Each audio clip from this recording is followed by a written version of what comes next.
Thank you all for being here. It's a great honor for me. I'm not a PhD and I haven't written any books.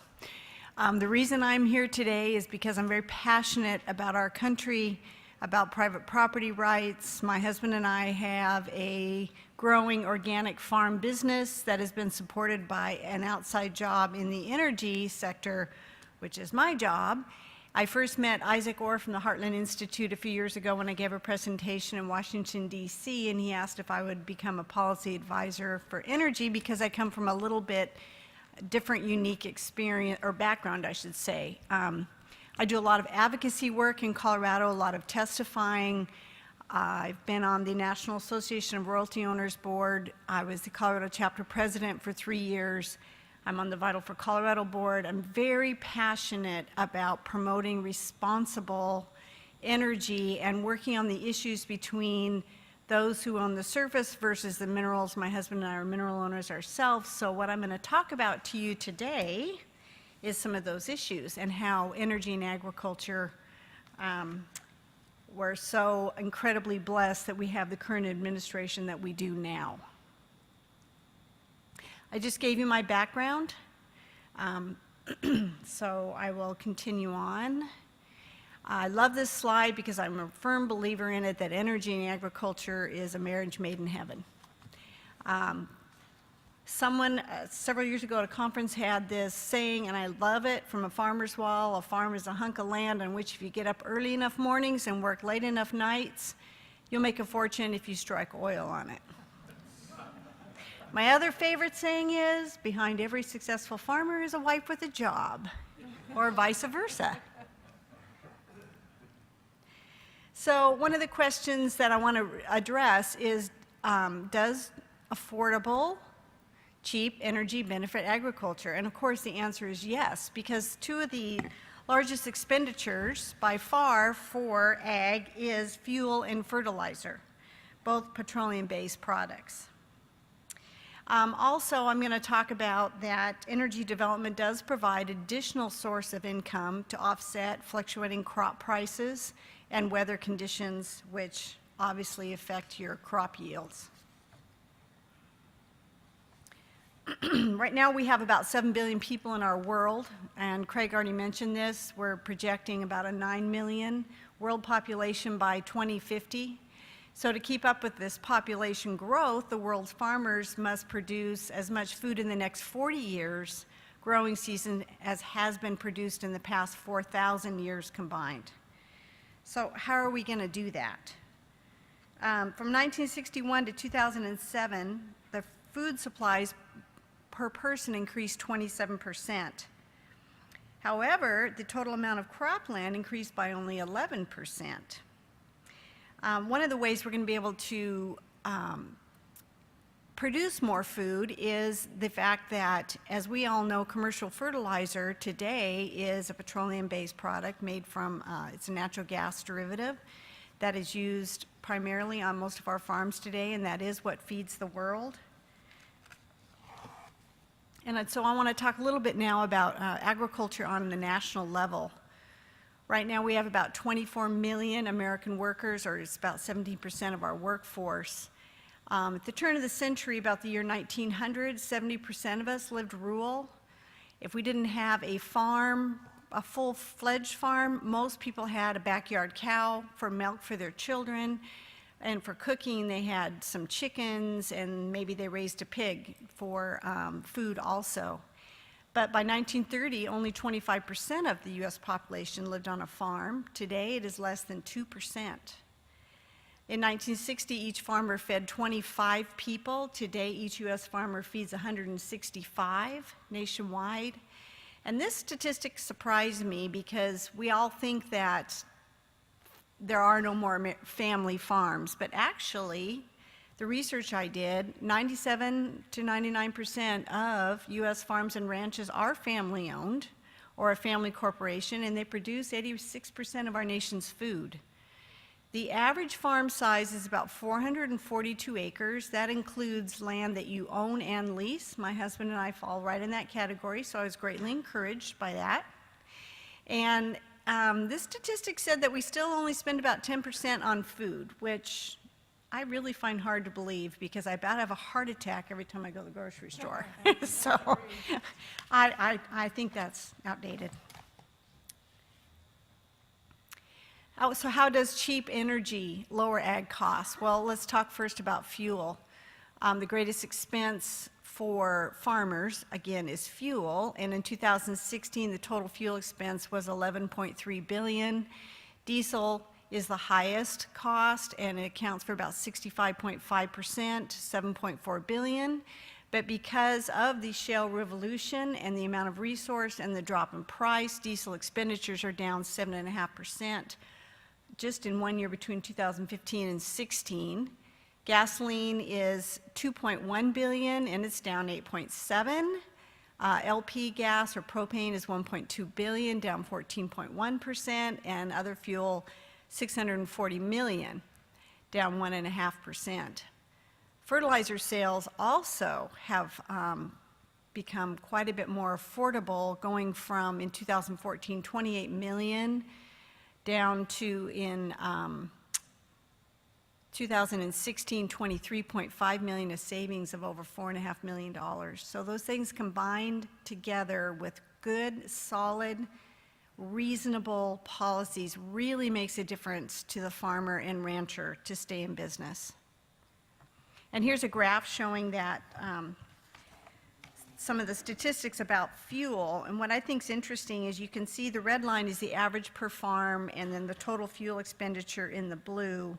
And on the left is millions of dollars spent, and then dollars per farm over on the right. And we can follow, obviously, the price of the commodity price here with the graph. And when in 2014, when oil peaked at about $108 a barrel, we see the sharp increase in price there. But in just a few short years, the average farm has saved over $2,500 per year in fuel, which is quite significant.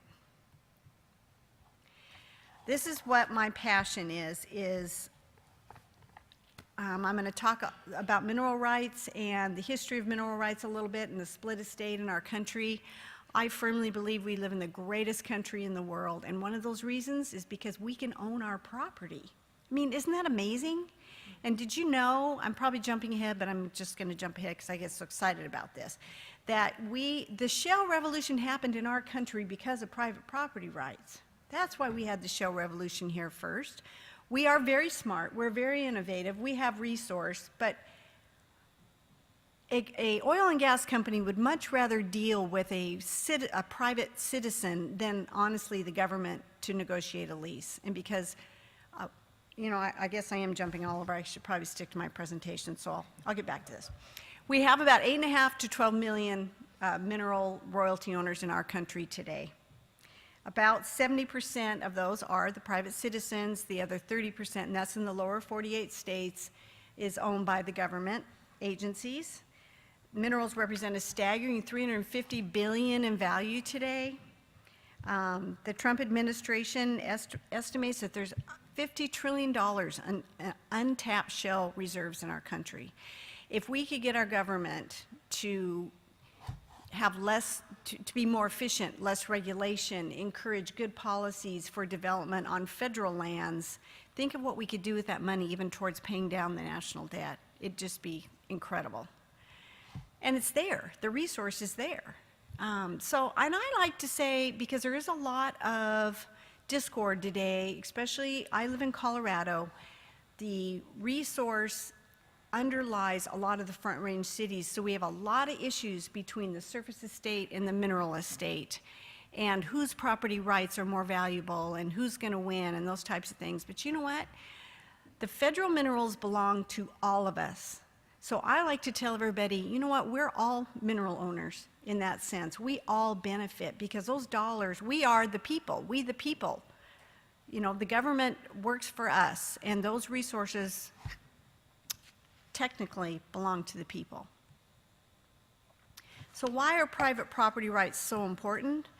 In the 1400s, John Locke, an English philosopher, said, "You cannot have a contented or prosperous society if you don't have private property rights."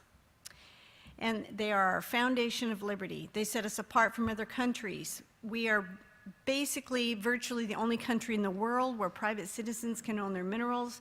There are a few fortunate Canadians that own their minerals.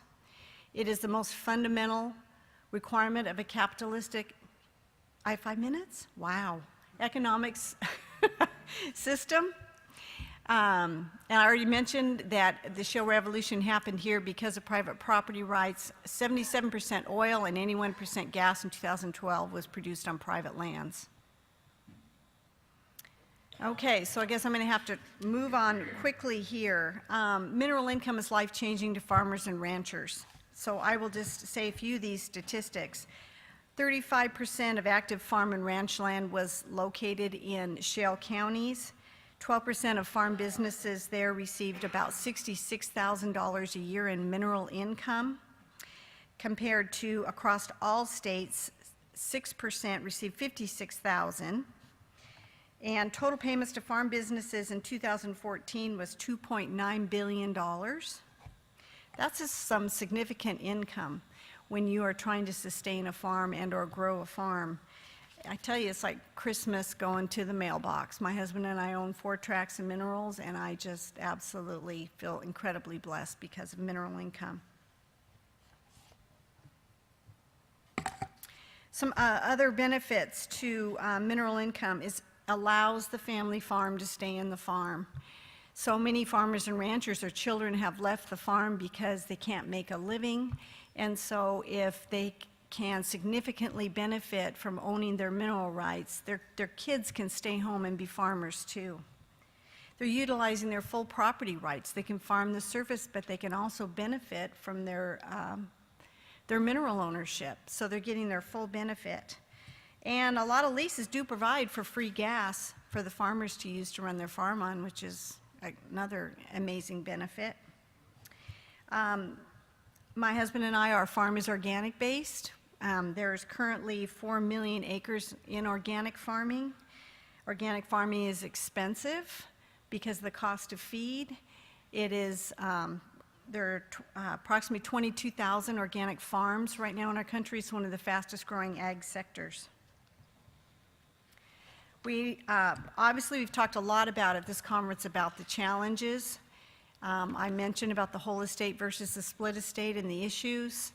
Growing government regulations. In Colorado, about every 2 years, we have new ballot initiatives that come back up for increased either local control by the counties and the cities instead of our state regulating oil and gas, and or increased setbacks.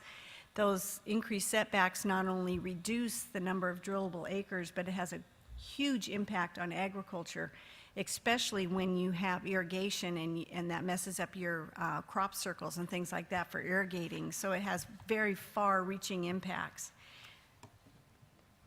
So just to conclude, I just want to talk about, we all know it's just common sense, of course, cheap, abundant energy has a huge impact on agriculture.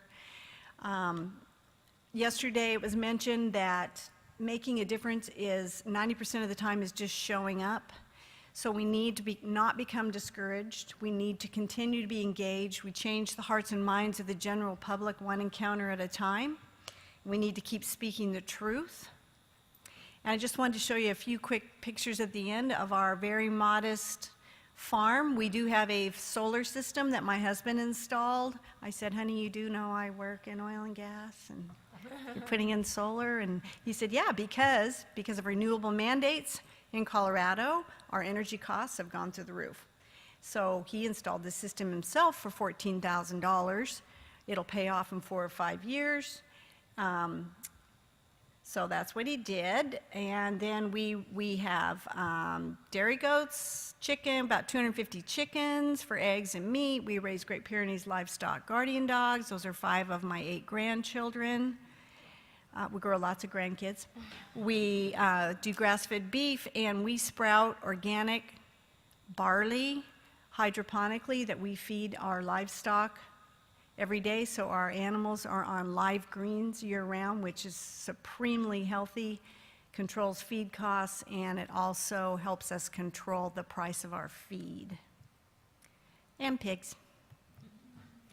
So this is the very end. Now I just want to say what President Reagan had said at one time, that freedom is a frail thing, is never more than one generation away from extinction, and it must be fought for and defended. That's what we're all here for.